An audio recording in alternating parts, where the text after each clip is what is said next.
Faltam 2 meses para a prova do Enem e você sabe muito bem que olhar para aqueles assuntos que mais caem na prova é fundamental para vocês. Se vocês, por acaso, já começaram a estudar, já estão nessa batida de Enem, é importante vocês olharem esse vídeo para vocês conseguirem revisar as coisas que são mais importantes. Se você não começou, calma, porque se você for olhar para essas partes que mais caem, que mais apareceram, com certeza sua nota pode ficar ainda melhor. E eu tenho uma coisa para vocês, a gente aqui no Descomplica, a gente está fazendo esse guia de várias revisões, várias lembranças dos assuntos que mais caem, sempre para vocês e para tentar tornar a sua aprovação cada vez mais próxima. Então é só você clicar aqui em cima que você vai conseguir encontrar esses vídeos, então já deixa uma aba aberta para você, assim que acabar esse vídeo, você poder partir para o outro e você continuar seguindo em busca dessa tão saudosa aprovação. Então vamos que vamos!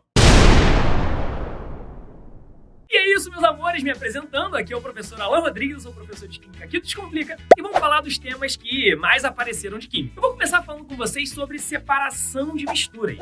Bom, assunto esse que é muito vasto e muito amplo, mas como ele tem muita aplicação no dia a dia, eu acho fundamental que vocês leiam pelo menos e conheçam cada um dos nomes das separações de misturas e quando é que cada uma delas acontece. Eu poderia destacar, dentre as separações de misturas, para mim a mais relevante de todas, a que mais apareceu na prova do Enem, que é a destilação. Especificamente a destilação fracionada, que é um processo de separação de misturas onde a gente tem uma mistura homogênea e ela acontece ali entre substâncias que estão no estado líquido. Ela é muito útil porque ela aparece, por exemplo, em situações onde a gente vai separar os componentes do petróleo. E petróleo é uma fonte energética que a gente conhece e, naturalmente, aparece muito nas provas de vocês. Então essa é a minha dica para a separação de misturas. Então vamos que vamos para o nosso segundo tema.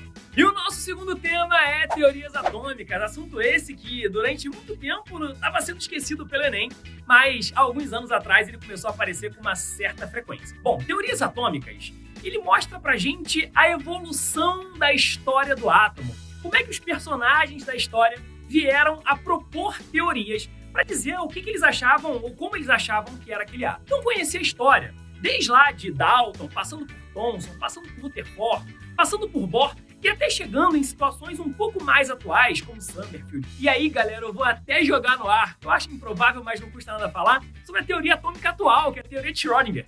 Então, galera, tenta conhecer cada um dos perfis dos átomos, o que cada um desses personagens descobriu, tentar construir essa historinha de fato. Por quê? É justamente falando sobre cada uma das teorias que as questões vêm a ser propostas. Acaba sendo um pouco de decoreba, mas se você entende como é que é a história, como a história se procedeu com relação às propostas em relação ao átomo, isso fica muito, muito, muito de boa. E o nosso terceiro tema, a gente não poderia deixar de falar das ligações químicas. Ligações essas que fazem com que as coisas de fato sejam estáveis na natureza. Dentro das ligações químicas, que são interatômicas ou interiônicas, são ligações como a gente conhece como ligação iônica, ligação covalente, ligação metálica.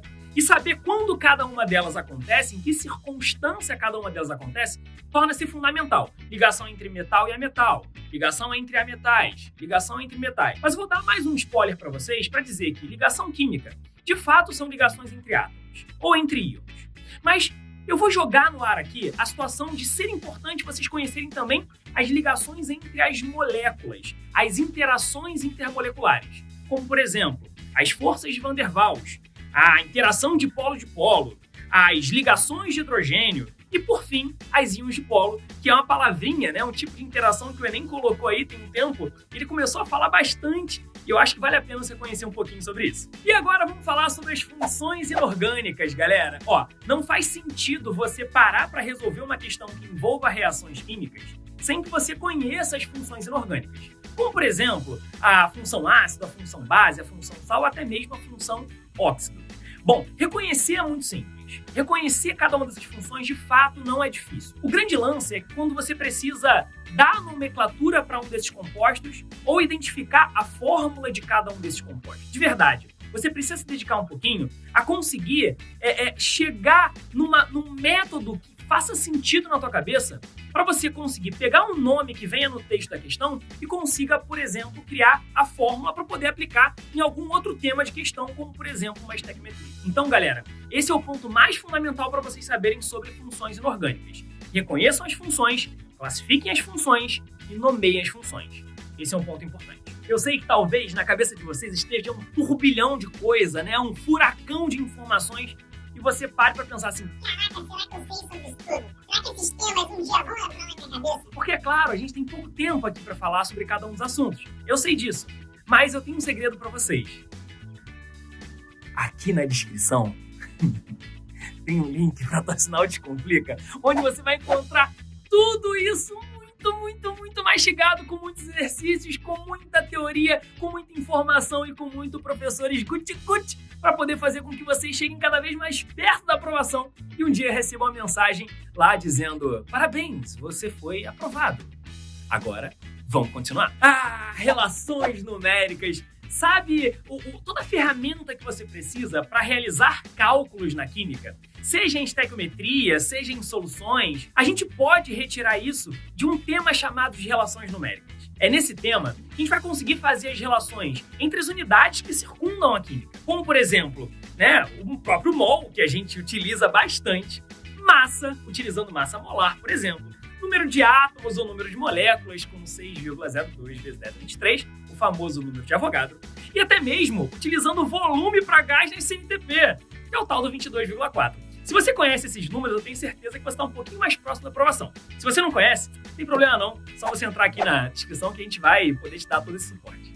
Eu lembro que outro dia eu estava dando aula de Descomplica, aí a operadora de câmera falou assim para mim, assim que eu escrevi no quadro, estequiometria, ela botou assim: estequiometria? Pois é, gente, estequiometria é um dos assuntos que mais aparecem na prova do Enem. Sem sombra de dúvidas, praticamente todo ano aparece para vocês. Então vocês têm que conhecer essa forma com que a gente utiliza, essa forma que a gente tem de realizar contas, realizar cálculos dentro de reações químicas. Para você fazer uma estequiometria bem feita, você tem que saber qual é a reação envolvida. Essa reação ela precisa estar balanceada. Você precisa saber qual dos componentes faz parte da pergunta do problema, montar uma proporção entre o número de mol correspondente ao balanceamento, fazer as relações numéricas e aí sim, chegar na tal da regra de 3. Eu sei que é muita informação, gente, eu sei disso, mas cara, calma, porque a gente vai conseguir te ajudar. Mas esse passo a passo é o passo a passo que você tem que dar para conseguir mandar muito bem em estequiometria. E agora a gente fala sobre unidades de concentração. Existem inúmeras unidades de concentração e as mais importantes, na minha opinião, são concentração comum e concentração em quantidade de matéria. Concentração comum vai dar pra gente a relação entre a massa do soluto e o volume da solução em litros. Já a concentração em quantidade de matéria me dá a relação entre o número de mol do soluto e o volume da solução. Claro, tem que estar em litro. Mas óbvio, não são essas as únicas unidades de concentração que surgem. No Enem, em especial, você saber um pouco mais sobre porcentagem, seja porcentagem massa-massa, porcentagem volume-volume, porcentagem massa-volume, são fundamentais para vocês poderem mandar bem. Claro que conhecer sobre densidade também vale a pena. Vocês conhecerem sobre parte por milhão, parte por bilhão, também são assuntos que podem aparecer para vocês.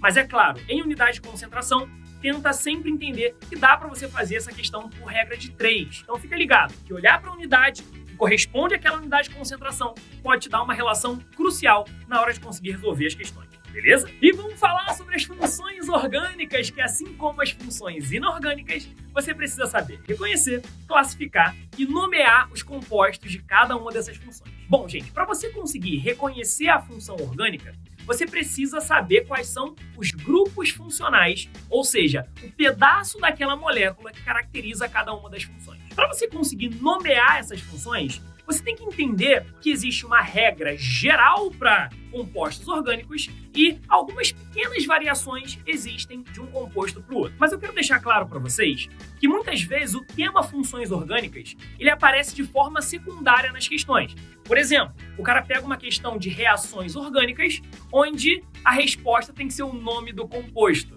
Só que o que você tem é a fórmula do composto. Então, se você perceber, você vai ter esse assunto de forma secundária em muitas questões que podem aparecer no dia da tua prova. E é isso. E vamos falar agora sobre a tal da isomeria. Pois é, gente, isomeria que é a área da química que estuda os compostos que são diferentes e que apresentam a mesma fórmula molecular. A isomeria ela é dividida em dois grandes grupos, a isomeria plana e a isomeria espacial. Dentro da isomeria plana, existem 5 tipos de isomerias. São elas: isomeria de função, a tautomeria, isomeria de cadeia, isomeria de posição e a metameria.